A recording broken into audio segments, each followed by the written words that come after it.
नमस्कार बच्चों, मैं Nimish Kumar, assistant professor in chemistry at government PG college Kota. Government PG college Kota के यूट्यूब चैनल पर आपका फिर से स्वागत करता हूं। बेटा हम बीएससी पार्ट फर्स्ट ईयर की यूनिट सेकंड पढ़ रहे हैं। कौन सी यूनिट पढ़ रहे हैं बेटा? यूनिट सेकंड पढ़ रहे हैं, जिसका नाम है गैसेस स्टेट। गैसेस स्टेट क्या नाम है बेटा उसका? Gases state. इसकी ऑलरेडी हमारी 4 क्लासेज हो चुकी हैं बेटा, जिसमें हमने क्या पढ़ा था? जिसमें हमने विभिन्न गैसीय नियमों को पढ़ा, जैसे बेटा बॉयल्स लॉ,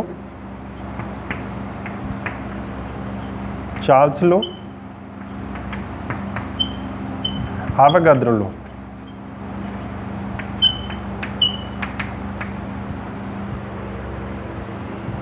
आवागाद्रो लो, ठीक है। और यहाँ से हमने क्या निकाला बेटा? ये इन तीनों को कंबाइन करके हमने PV बराबर nRT एक आइडियल गैस इक्वेशन हमने निकाली थी, ठीक है।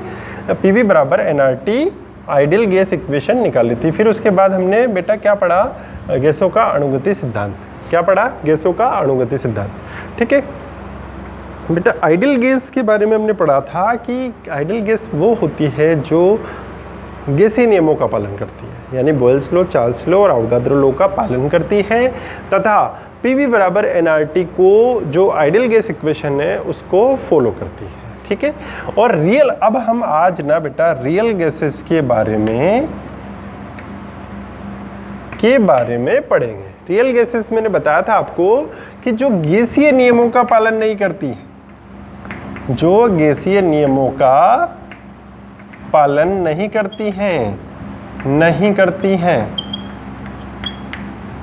ठीक है, जो गैसीय नियमों का पालन नहीं करती हैं तथा PV बराबर nRT को भी फॉलो नहीं करती हैं। PV बराबर nRT को ये फॉलो नहीं करती हैं, ठीक है बेटा। तो ये जो PV बराबर nRT को फॉलो नहीं करती हैं, तो अब हम इनको किस तरह से पढ़ना तो है हमें। अतः वास्तविक गैसों के व्यवहार की व्याख्या के लिए बेटा हम एक संपीड्यता व्यंजक लाते हैं। पीड्यता व्यंजक क्या लाते हैं बेटा? Z। संपीड्यता व्यंजक Z को लाते हैं, पढ़ते हैं और इसको निम्न प्रकार परिभाषित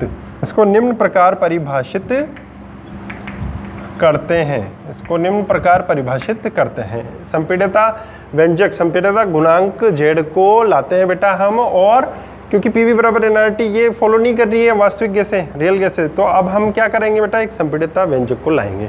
अब संपीड्यता व्यंजक Z बराबर क्या होगा बेटा? PV upon nRT। क्या होगा बेटा? PV अपॉन nRT, है ना। अब देखो आदर्श गैस के लिए Z बराबर 1 होता है। Z बराबर 1 यहाँ रखो आदर्श गैस के लिए, तो 1 बराबर PV अपॉन nRT, तो PV बराबर nRT आ गया हमारा। यानी कि आदर्श गैस के लिए क्या होगा? Z बराबर, संपीड्यता गुणांक क्या होगा बेटा? Z बराबर 1 होगा। संपीड्यता गुणांक क्या होगा बेटा? आदर्श गैस के लिए संपीड्यता गुणांक P1 होगा, और जिससे हमारे पास PV बराबर nRT की इक्वेशन आ जाएगी। पर हम यहाँ पढ़ क्या रहे हैं बेटा? हम यहाँ पढ़ रहे हैं वास्तविक गैसेस। अतः वास्तविक गैसों के लिए NPV upon nRT is not equals to 1 होगा। PV upon nRT is not equals to 1 होगा, क्योंकि इनके लिए Z बराबर 1 नहीं होता है। Z बराबर 1 नहीं होता है। अब गैसों के जो आदर्श व्यवहार, गैसों के इस आदर्श व्यवहार से विचलन को प्रदर्शित करने के लिए बेटा अमेगट नामक एक वैज्ञानिक ने 0 डिग्री सेंटीग्रेड ताप पर, यानी कि बिल्कुल न्यूनतम ताप पर 0 डिग्री सेंटीग्रेड ताप पर विभिन्न गैसों के लिए डिफरेंट गैसों के लिए Z संपीड्यता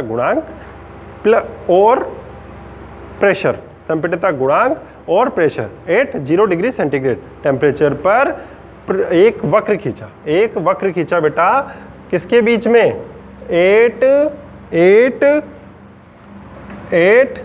0 डिग्री सेंटीग्रेड पर जेड और वर्सेस प्रेशर के बीच में डिफरेंट गैसों के लिए एक वक्र खींचा, देखो बेटा ये इस तरह से कैसा बनाया। अब ये देखो यहाँ पर मैं जेड बराबर 1 ले लेता हूँ, ठीक है बेटा। यहाँ पर मैं जेड बराबर, इधर क्या है प्रेशर और इधर क्या है जेड बराबर PV अपॉन nRT, ठीक है। और यहाँ पर क्या है बेटा जेड बराबर 1, यहाँ पर क्या है बेटा जेड बराबर 1, ठीक है। अब देखें आप, देखें सबसे पहले इसने जो जेड और पी के मध्य वक्र खींचा वो किसके लिए खींचा बेटा, CO2 के लिए। CO2 के लिए कैसा वक्र आएगा, ये CO2 के लिए वक्र आ गया। फिर बेटा इसने जेड और पी के मध्य वक्र खींचा, किसके मध्य, किसके लिए खींचा बेटा, ऑक्सीजन के लिए, ऑक्सीजन के लिए भी खींच लिया इसने और CO2 के लिए भी खींच लिया बेटा इसने। अब देखो बेटा इसने खींचा हाइड्रोजन के लिए और हीलियम के लिए। अब देखो हम संपीड़ितता गुणांक और प्रेशर के मध्य डिफरेंट गैसेस जिनमें हमने CO2 ले ली, O2 ले ली, H2 ले लिया और हीलियम ले ली, इसके मध्य में ये प्रेशर जेड और प्रेशर के मध्य में इन गैसों के लिए एक वक्र, एक ग्राफ प्लॉट कर रहे हैं बेटा। और एक ग्राफ प्लॉट कर रहे हैं, इधर जेड है, यहाँ पे एक ग्राफ प्लॉट कर रहे हैं। और वो ग्राफ किस तरह से आया है, CO2 का इस तरीके से, O2 के लिए इस तरीके का, H2 के लिए सीधी स्ट्रेट लाइन और हीलियम के लिए स्ट्रेट लाइन। अब यहाँ से अमेगट नामक वैज्ञानिक ने निम्न निष्कर्ष निकाले बेटा, ठीक है। ये वक्र से क्या क्या स्पष्ट हो रहा है वो हम पढ़ेंगे। वो क्या पढ़ेंगे बेटा कि सभी गैसें आदर्श व्यवहार से विचलन प्रदर्शित करती हैं। सभी गैसें, देखो बेटा कैसे प्रूव हो रहा है, सभी गैसें चाहे वो CO2 हो, चाहे वो ऑक्सीजन हो, चाहे वो हाइड्रोजन हो, चाहे वो हीलियम हो। फर्स्ट नंबर का जो इसने निष्कर्ष निकाला कि सभी गैसें आदर्श व्यवहार से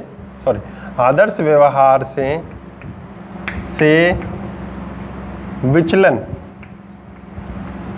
प्रदर्शित करती हैं। देखो बेटा आदर्श गैस, सभी गैसें बेटा, इसको मैं थोड़ा सा इधर बना देता हूँ, इसको मैं इधर बना देता हूँ। सबसे पहला इसने क्या निकाला, एक वो निकाला सबसे पहला कि सभी गैसें आदर्श गैस व्यवहार से विचलन PV अपॉन nRT। इधर प्रेशर बढ़ रहा है आपके। सभी गैसें क्या कर रही है बेटा, सभी गैसें आपके आदर्श गैस व्यवहार से विचलन प्रदर्शित प्रदर्शित करती है। देखो बेटा, जो आपको फर्स्ट नंबर का निष्कर्ष निकला इसका कि सभी गैसें आदर्श व्यवहार से विचलन प्रदर्शित करती है। वो कैसे? देखो बेटा, z बराबर 1 पर एक स्ट्रेट लाइन आ रही है, z बराबर 1, और z बराबर 1 किसके लिए होता है? z बराबर 1 होता है बेटा आपके किसके लिए होता है? आदर्श गैसों के लिए, आदर्श व्यवहार प्रदर्शित करने के लिए z बराबर 1 होता है। अब देखो यहाँ पर देखो CO2 का भी नीचे आ गया, O2 का भी नीचे आ गया, और H2 का, हाइड्रोजन का ऊपर निकल गया और हीलियम का ऊपर निकल गया। तो ये प्रूव हो रहा है कि नहीं हो रहा? इस वक्र से क्या, इस ग्राफ से हमें क्या निष्कर्ष प्राप्त हो रहा है कि सभी गैसें जो ये CO2, O2, हाइड्रोजन और हीलियम ये ली हमने, ये आदर्श गैस व्यवहार से विचलन प्रदर्शित कर रही हैं। ये आदर्श गैस व्यवहार से विचलन प्रदर्शित कर रही हैं। अब दूसरा क्या निकला? दूसरा निष्कर्ष क्या निकला यहाँ से बेटा हमारे पास? दूसरा निष्कर्ष हमारे पास निकलेगा कि हाइड्रोजन एवं हीलियम गैसें, जो हाइड्रोजन गैस है, ये देखो हाइड्रोजन गैस का वक्र कैसा है, ये वाला, और हीलियम गैस का वक्र ये आ गया हमारे पास, ग्राफ प्लॉट किया। तो हाइड्रोजन और हीलियम गैसेस जो होती हैं बेटा, ये असामान्य व्यवहार प्रदर्शित करती है। ये असामान्य व्यवहार प्रदर्शित करती है क्योंकि इनके लिए Z इज ग्रेटर देन 1 होता है। Z is greater than 1। देखो बेटा यहाँ पे Z इज ग्रेटर देन 1, यानी कि 1 तो ये रह गया, 1 तो ये स्ट्रेट लाइन रह गई, है ना, 1 तो ये स्ट्रेट लाइन रह गई, Z बराबर 1। अब यहाँ पर ये ऊपर जा रही है, हाइड्रोजन और हीलियम के लिए ये ऊपर जा रही है, Z इज ग्रेटर देन 1। तो ये क्या हो गया बेटा, ये हाइड्रोजन गैस और हीलियम गैस का असामान्य व्यवहार हो गया है। ये क्या हो गया बेटा, हाइड्रोजन गैस और हीलियम गैस का असामान्य व्यवहार हो गया। ये क्या बता रहा है, हाइड्रोजन गैस और हीलियम गैस के असामान्य व्यवहार को बताता है। ठीक है, ठीक है। वक्र से क्या स्पष्ट हो रहा है कि ये जो Z बराबर 1 पर हमने ग्राफ प्लॉट किया तो हाइड्रोजन गैस और हीलियम गैस का Z बराबर 1 से ऊपर आया और Z इज ग्रेटर देन 1, यानी कि इनका जो Z है, जो संपीड़ितता गुणांक है, जो संपीड़ितता गुणांक और प्रेशर में हमने ग्राफ प्लॉट किया तो उस ग्राफ को हमने इस तरह से पाया। और यहाँ पर जो हाइड्रोजन और हीलियम का असामान्य व्यवहार हमें प्रतीत हुआ। कैसा प्रतीत हुआ बेटा, कि यहाँ पर Z बराबर 1 पर ऊपर गया, Z बराबर 1 से इनका ग्राफ ऊपर गया। ठीक है, समझ में आ रही है बात। तो ये असामान्य व्यवहार हाइड्रोजन और हीलियम गैस हमें प्रदर्शित करती है। अब हाइड्रोजन और हीलियम के अतिरिक्त प्रारंभ में बेटा, हाइड्रोजन और हीलियम के अतिरिक्त जो गैसेज हमने ली हैं, हाइड्रोजन और हीलियम के अतिरिक्त, हाइड्रोजन और हीलियम के लिए तो Z इज ग्रेटर देन 1 हो गया। अब देखो बेटा, हाइड्रोजन और हीलियम के अतिरिक्त अन्य गैसें क्या कर रही हैं बेटा, अगर हम जैसे ही प्रेशर को बढ़ाएंगे उनके संपीड़ितता गुणांक में कमी आ रही है। हम जैसे ही प्रेशर को बढ़ाएंगे उनके संपीड़ितता गुणांक में कमी आ रही है। वो किस तरह से आ रही है बेटा, देखो यहाँ पे, देखो इधर प्रेशर बढ़ रहा है, इधर Z बढ़ रहा है, संपीड़ितता गुणांक बढ़ रहा है। अब देखो बेटा, जैसे ही हम यहाँ से यहाँ प्रेशर बढ़ाएंगे, यहाँ से यहाँ प्रेशर बढ़ाएंगे तो ये जो संपीड़ितता गुणांक है ये किस तरीके से ग्राफ आ जाएगा इनका, इस तरीके से, यानी कि नीचे, यानी कि Z बराबर 1 से नीचे आ गया, Z बराबर 1 से नीचे आ गया। तो जैसे हमने प्रारंभ में अन्य गैसों के लिए हाइड्रोजन और हीलियम को छोड़ दे बेटा, क्यों, क्योंकि उनका तो Z इज ग्रेटर देन 1 है, उनका तो Z ज़्यादा है, प्रेशर पर, किसी भी प्रेशर पर उनका Z ज़्यादा है, जो कि असामान्य व्यवहार प्रदर्शित करता है। आदर्श गैस के लिए तो Z बराबर 1 होना चाहिए। ठीक है, अब जो प्रेशर ज़्यादा और Z आपके कम हो गया, प्रेशर ज़्यादा तो Z आपके क्या हो गया, कम हो गया। यानी कि देखो बेटा, CO2 के लिए हमने ग्राफ प्लॉट किया तो ये Z प्रेशर जैसे ही बढ़ाया तो Z हमारा नीचे आ गया, Z हमारा नीचे आ गया।